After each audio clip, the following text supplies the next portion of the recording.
Olá, começa agora o TVTST, o programa do Tribunal Superior do Trabalho. Reportagens e entrevistas para aproximar você da Justiça do Trabalho. E no programa de hoje, ex-presidente de multinacional não consegue indenização por divulgação de supostas irregularidades.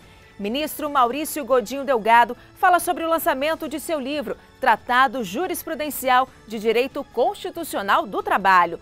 No quadro Artigo CLT, o que diz a lei sobre o pagamento das gorjetas. Tudo isso e muito mais. O TVTST está no ar.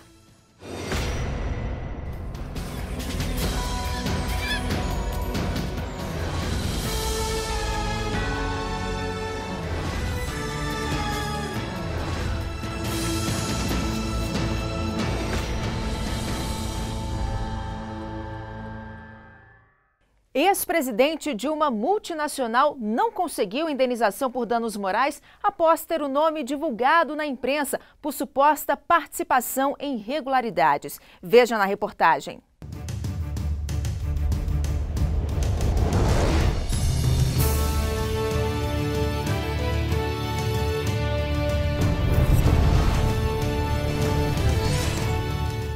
Na Justiça, o Executivo pediu a reversão da justa causa e indenização por dano moral. A Vara do Trabalho de Porto Alegre, com base em documentos e laudos técnicos, manteve a justa causa, mas condenou a empresa Bauchilon a pagar indenização de R$ 3.600.000, porque entendeu que ela teria sido responsável pela divulgação na mídia dos motivos da demissão. Mas o TRT gaúcho afastou a condenação, porque não havia provas de que a divulgação teria sido de responsabilidade da empresa. Depois que a decisão transitou em julgado, o Executivo ajuizou a ação rescisória, alegando que o TRT cometeu um erro de fato, ao analisar equivocadamente prova documental e afirmar como inexistente um fato que ocorreu. Por causa de um acidente de trânsito, o Executivo morreu e o espólio assumiu o processo.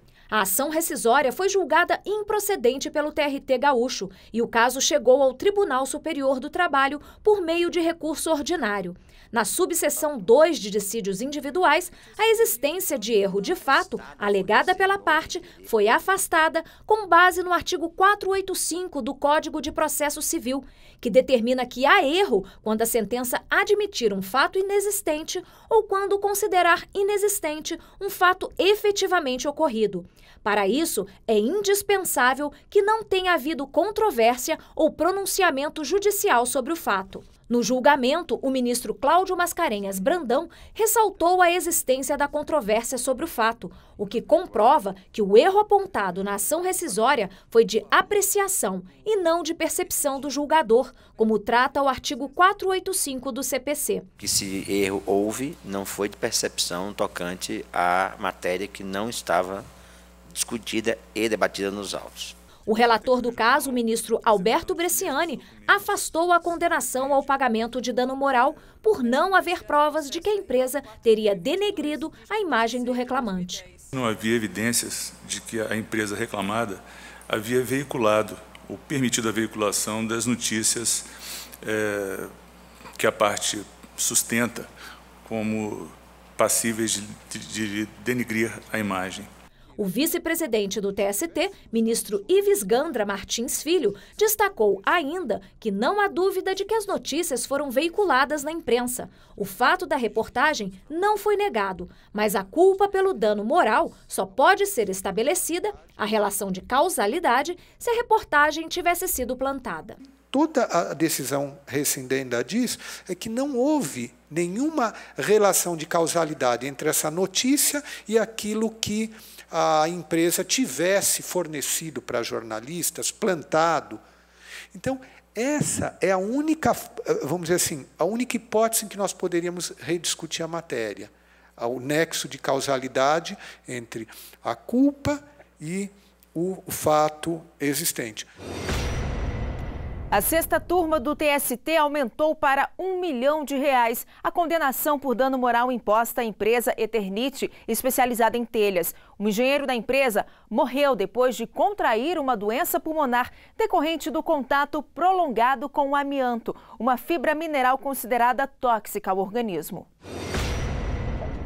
A reclamação trabalhista foi ajuizada pela viúva do engenheiro, que morreu em 2005 devido a um câncer de pulmão. No processo, a mulher afirmou que o marido trabalhava em contato com amianto e sem equipamentos de proteção individual. A empresa se defendeu, alegando que o uso do amianto era feito em conformidade com a lei. Disse ainda que a fábrica foi desativada em 1992, 23 anos antes da doença ser diagnosticada. Ao avaliar o caso, a Justiça do Trabalho de São Paulo condenou a empresa a pagar uma indenização de R$600 mil por danos morais. A empresa recorreu ao TST. Na sexta turma, o relator, ministro Augusto César de Carvalho, aumentou de R$600 mil para R$1 milhão o valor da indenização.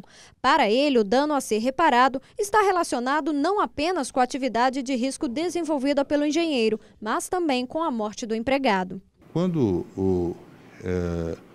a empresa desenvolve essa atividade e envolve o trabalhador nessa atividade, a gravidade dessa conduta é muito maior do que aquela que leva à morte o trabalhador e numa situação de risco, de atividade de risco, que faz parte do processo produtivo, e isso fez com que houvesse uma resposta mais séria, uma resposta tem uma dimensão maior como sanção jurídica, né? Daí se chegar a esse valor de R$1 milhão. O ministro acrescentou que a decisão tem caráter pedagógico. Este não foi o primeiro caso relacionado à exposição de trabalhadores ao amianto julgado pelo TST. Tem que ser uma resposta enérgica mesmo, vamos dizer assim, potencializada pela negligência, pela incúria, né, empresarial, que, sabendo da nocividade daquele meio ambiente de trabalho, ainda assim expôs esse trabalhador ao agente nocivo sem sequer tentar neutralizar ou eliminar esse agente insalubre com os equipamentos de proteção individual absolutamente necessários a esse fim. A notícia sobre a indenização da família desse trabalhador foi um dos assuntos mais comentados na página do TST no Facebook. Foram mais de 2.000 compartilhamentos e dezenas de comentários. Vamos ver agora o comentário da Glenda Gonçalves. Ela diz que o dinheiro não vai trazer o homem de volta e nem vai consolar a viúva. Mas só o fato de saber que a empresa está sendo punida pela negligência já é reconfortante. Nós temos também o comentário do Walter Pereira de Oliveira Neto. Ele diz que o dinheiro não vai trazer o trabalhador de volta, mas vai fazer com que os patrões pensem em uma melhora para os trabalhadores. Curta você também a página do TST no Facebook. Deixe o seu comentário e acompanhe diariamente as decisões do tribunal. Acesse facebook.com/TSTJus. A federação que representa os trabalhadores dos Correios teve embargos declaratórios rejeitados pela seção de dissídios coletivos do TST. Entenda o caso na reportagem. O Tribunal Superior do Trabalho rejeitou embargos declaratórios da Federação Nacional dos Trabalhadores em Empresas de Correios e Telégrafos e similares, conhecida como FENTECT. O julgamento foi na sessão de dissídios coletivos do TST. A federação questionou a decisão de um julgamento anterior, realizado no mês de março, no qual a greve dos trabalhadores foi considerada abusiva. Vamos relembrar. Naquele julgamento do mês de março, a SDC entendeu que não havia motivo para a greve. Isso porque a empresa não descumpriu uma cláusula que trata da assistência médica, hospitalar e odontológica, com a contratação de uma empresa especializada para a gestão do plano de saúde. Por isso, a SDC determinou, por maioria, o retorno dos grevistas ao trabalho sob pena de multa diária de R$20 mil em caso de descumprimento. Também estabeleceu desconto de 15 dias de paralisação a ser efetuado no pagamento do mês de abril de 2014 e a compensação dos dias restantes de greve no prazo máximo de 6 meses. No novo julgamento realizado agora em maio, a Federação dos Trabalhadores dos Correios questionou a abusividade da greve e também a forma de compensação dos dias que não foram trabalhados. Pediu ainda que a empresa de Correios e Telégrafos devolvesse em dobro o valor descontado dos trabalhadores, alegando prática antissindical. A relatora, ministra Dora Maria da Costa, que examinou o caso, destacou que a decisão da SDC de 12 de março foi baseada na regra geral em relação ao tempo de compensação.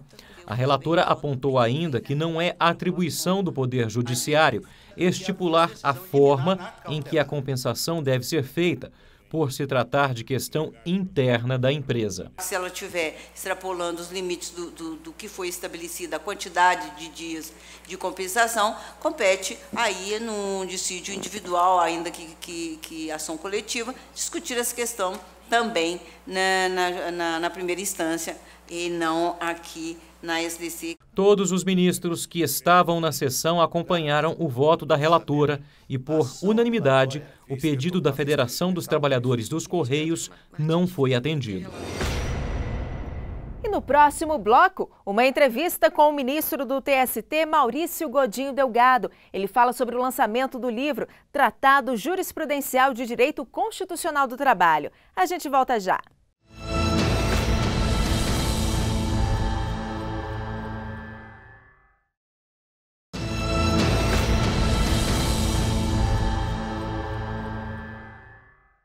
Em entrevista especial ao TVTST, o ministro Maurício Godinho Delgado fala sobre o lançamento de sua mais nova obra, o livro Tratado Jurisprudencial de Direito Constitucional do Trabalho.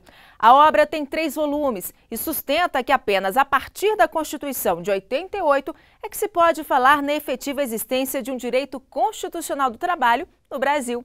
Veja a entrevista.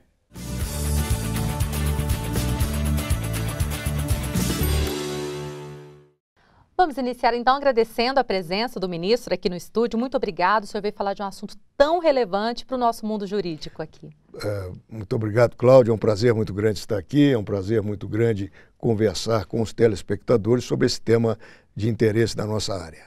Agora eu queria que o senhor começasse descrevendo rapidamente a obra. O que ela traz de inédito, de diferente para nós? Trata-se de um tratado porque é uma coleção em 3 volumes, os 3 volumes conectados. É um total de 2.400 páginas, em que existem cerca de 220 acórdãos do Tribunal Superior do Trabalho e dos 24 tribunais regionais do país. Os acórdãos estão na sua integralidade. Todos esses acórdãos tratando de temas relativos à Constituição da República de 1988. Daí o nome de Tratado Jurisprudencial de Direito Constitucional do Trabalho.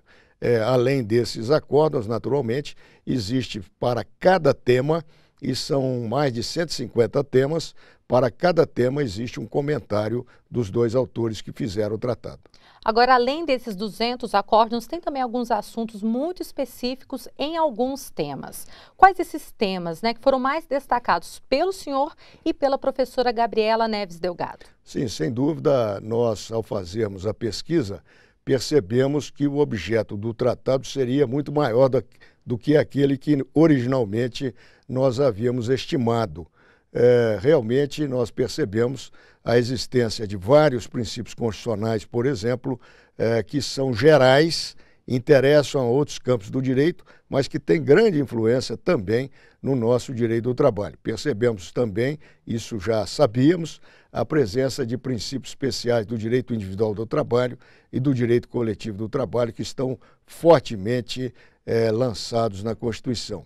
Percebemos ainda a presença de várias diretrizes cardeais da Constituição para o direito individual do trabalho. Diretrizes muito importantes, que não são exatamente princípios, mas que são linhas de atuação que a Constituição comanda para o legislador e para as instituições do país. Ministro, agora o senhor e a professora Gabriela Neves Delgado contaram com uma equipe muito grande também para fazer essa pesquisa toda. Sem dúvida nenhuma, embora todos os textos sejam de autoria da professora Gabriela e da minha parte, fizemos em conjunto, não separamos os textos assim em dupla autoria, como se fosse uma obra única, para ficar mais agradável para o leitor. O estilo é exatamente o mesmo, mas a pesquisa jurisprudencial seria impossível para nós fazermos a pesquisa em jurisprudencial sem contarmos com uma equipe de pesquisa. E, felizmente, tivemos 3 pesquisadoras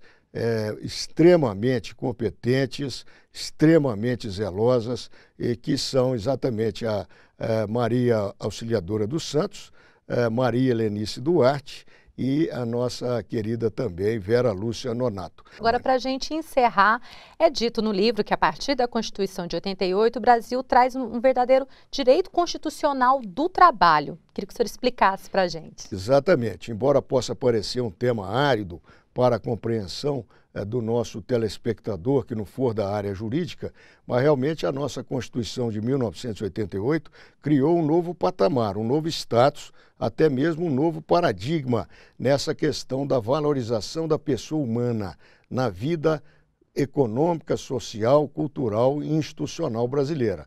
E uma dessas facetas desse novo paradigma foi efetivamente criar um direito constitucional do trabalho, porque a Constituição da República, para aqueles que a examinarem com cuidado e com tempo e com uma inserção bastante significativa no seu conteúdo, desde o preâmbulo até o ato das disposições constitucionais transitórias, nos seus mais de 200 artigos, vão perceber que a Constituição, em primeiro lugar, efetivamente, ela se construiu em torno da pessoa humana e da valorização da pessoa humana. Isso é uma diferença fundamental em comparação com os períodos constitucionais anteriores. E com muita sabedoria, a Constituição percebeu que valorizar a pessoa humana e garantir a sua dignidade, sem dar a ela proteção na vida do trabalho, é um discurso vazio. Ou seja, praticamente não traduziria nenhum avanço real, efetivo, concreto, historicamente mensurável. Por essa razão, a Constituição teve o zelo, o cuidado de ingressar em vários temas que têm forte presença na área trabalhista, e hoje sim, nós não temos mais um fenômeno que surgiu lá pela década de 1920, da chamada constitucionalização do direito do trabalho. Estamos num patamar muito superior a isso, estamos diante, no Brasil, realmente, a partir de 5/10/88, diante de um novo, absolutamente inédito, direito constitucional do trabalho. Que bom, avançamos então. Ministro, muito obrigada, parabéns pela obra. Muito obrigado pela presença, pela oportunidade e pela gentileza de me permitir dialogar com a comunidade. Quero lembrar que o lançamento da obra no Tribunal Superior do Trabalho, por iniciativa do Tribunal, será feita, esse lançamento será feito no próximo dia 28 de maio, que é uma quarta-feira, a partir de 18 horas, no Salão de Recepções do TST, no 6º andar aqui no nosso tribunal. Estão todos convidados. Muito obrigada. Muito obrigado. Eu que agradeço. No próximo bloco, o que diz a lei sobre o pagamento de gorjetas? Não saia daí, a gente volta já.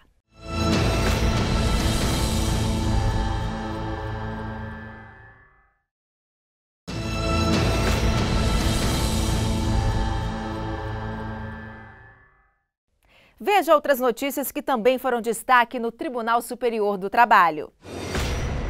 O TST firmou acordo de cooperação técnica com tribunais regionais do trabalho para que 16 desembargadores possam auxiliar os ministros no julgamento de processos. A medida é temporária, com o intuito de diminuir o volume de recursos que deram entrada no tribunal entre 2011 e 2013. Os magistrados convocados vão ser distribuídos entre as 8 turmas do TST, mas vão permanecer em seus locais de origem. O trabalho vai ser feito com a utilização da ferramenta eletrônica Gabinete Virtual, sistema desenvolvido para acessar os processos eletronicamente e enviar minutas de decisões. Os desembargadores vão atuar inicialmente por um semestre. Uma vez por mês, vão participar das sessões das turmas em Brasília. O Corregedor-Geral da Justiça do Trabalho, o ministro Brito Pereira, realizou correição ordinária no Tribunal Regional do Trabalho da 5ª Região, na Bahia. O objetivo foi conhecer e avaliar a realidade do tribunal, tanto judiciária quanto administrativa, além da estrutura física e de informática. O cumprimento das metas do CNJ e CSJT também foram verificados. TST doa 30 computadores e uma van para o município de Itaiandu, no sul de Minas Gerais. Os aparelhos com impressoras vão ajudar alunos da rede pública de ensino na cidade. As máquinas eram do TST e foram substituídas por mais modernas, mas continuam em perfeito estado de uso. E outros 100 computadores foram doados para 10 prefeituras do estado do Paraná. O Comitê Gestor Nacional do Programa Trabalho Seguro se reuniu no Tribunal Superior do Trabalho para discutir as ações do programa no período de 2014 a 2016. Foram traçadas metas e definidos cronogramas de atividades. Ficou estabelecido ainda que os tribunais farão a divulgação constante do projeto em cada região. A 7ª turma do TST condenou uma empresa do Rio Grande do Sul a pagar horas extras ao mecânico que fez cursos profissionalizantes. O trabalhador provou que investiu tempo na qualificação por interesse dos patrões. Esta é uma das turmas de um curso técnico em mecânica de automóveis em Brasília. Todos os alunos do grupo são policiais militares do Distrito Federal e estão se qualificando com o apoio da corporação. Nicodemos é sargento da PM, já especialista na área, e resolveu se reciclar. Ele afirma que todo patrão deve incentivar o aprendizado, já que mão de obra qualificada gera lucro. Quando você realmente é inserido no conhecimento além da sua profissão, naturalmente vai realmente haver esse retorno de ganho. O policial realmente militar interessado que está em rua e não tem nenhum conhecimento técnico, então ele se especializando nessa área, ele vai ter esse ganho e a polícia em si realmente ganhar também com esse profissional que vai atuar na própria área. No Rio Grande do Sul, um mecânico que fez 3 cursos de qualificação na área vai receber horas extras pelo tempo que ele investiu na aprendizagem. Depois de demitido, ele conseguiu comprovar na Justiça do Trabalho que os cursos eram de interesse dos patrões e que ele ficou à disposição da empresa enquanto estudava. O TRT do Rio Grande do Sul condenou os empregadores a pagar quase 500 horas extras ao funcionário. Mas a empresa não aceitou a decisão e tentou recorrer.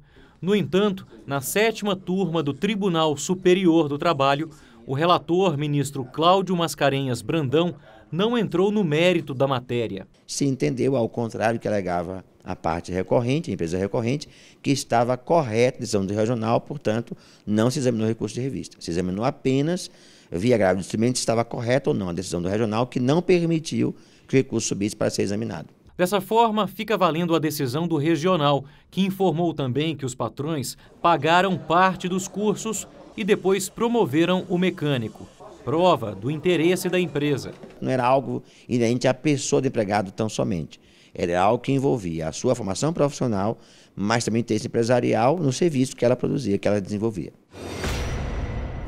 Bom humor, agilidade. É assim que muitos garçons ganham a simpatia do cliente e também a tão esperada gorjeta. Mas no fim das contas, quais são os direitos desses e outros trabalhadores sobre o valor a mais pago pelo cliente? É o que você confere agora no quadro Artigo CLT.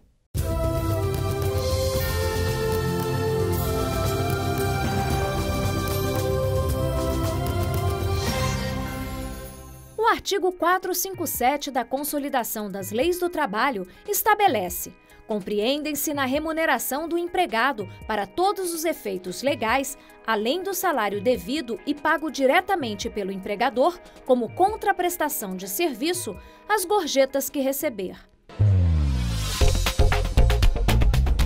A rotina de um garçom não é fácil. José que o diga. Há 22 anos, trabalha aos sábados, domingos, em muitos feriados e até de madrugada. Servir bem ao cliente, manter o bom humor e o sorriso são fundamentais para merecer a tão suada gorjeta. Para conseguir uma boa gorjeta, você tem que ser bem simpático, entender o cliente conhecer os pratos que você está vendendo e gostar do que você faz. Isso acho que é fundamental. Antônio ganha R$ 774 de salário fixo, piso regional da categoria, e cerca de R$ 4.000 de acréscimo referentes às gorjetas, o que faz toda a diferença no salário. O salário da classe de garçom é muito baixo, não dá para sobreviver com esse salário. Então a gorjeta é muito importante, você tem ela 70% do seu salário. A gorjeta não é obrigatória e os clientes são exigentes na hora de avaliar se ela é merecida ou não. Eu avalio a presteza, a qualidade do que nos é servido, a rapidez, o atendimento, cortesia, de maneira geral, esses são os principais itens. Este restaurante em Brasília, há 12 anos, divide os 10% da taxa de serviço por todos os empregados, conforme previsto em convenção coletiva da categoria. Nosso rateio a gente divide 6% para os garçons, os 4% a gente divide a copa e cozinha, e os nossos ajudantes, que são os ajudantes dos garçons. Todo mundo aceitou numa boa, é assim que a gente vem trabalhando, já vai para 12 anos, então todo mundo é bem contente com o que ganha.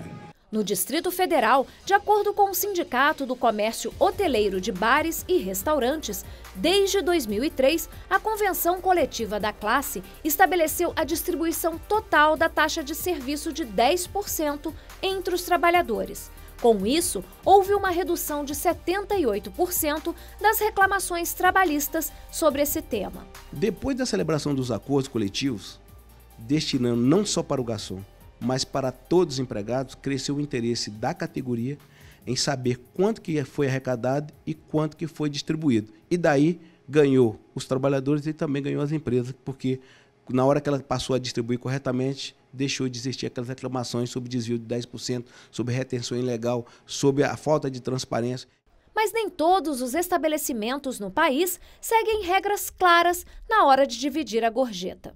No Tribunal Superior do Trabalho, a maioria dos processos que discutiram cláusula de convenção coletiva autorizando divisão de gorjeta entre empregador, empregados e sindicato tem sido favorável aos trabalhadores. A jurisprudência dominante considera inválida cláusula que estabeleça divisão de gorjeta entre empregados e estabelecimentos. De acordo com o artigo 457 da CLT, o empregado tem direito à integralidade da taxa. Foi o caso de um garçom do Paraná que teve 30% da taxa retida pela empresa durante o contrato de trabalho, porque, segundo o empregador, esse percentual estaria previsto em acordo coletivo por prazo indeterminado. O acordo foi considerado inválido e a empresa condenada a devolver os valores ao empregado. No recurso encaminhado aqui para o TST, essa era a alegação de que aquela norma valeria eternamente ao ver dela, por causa da aplicação da súmula 277, que, ao ver da empresa, teria sido contrariada pelo Tribunal Regional. E nós aqui não conhecemos simplesmente do recurso, por entender que não houve contrariedade a essa jurisprudência.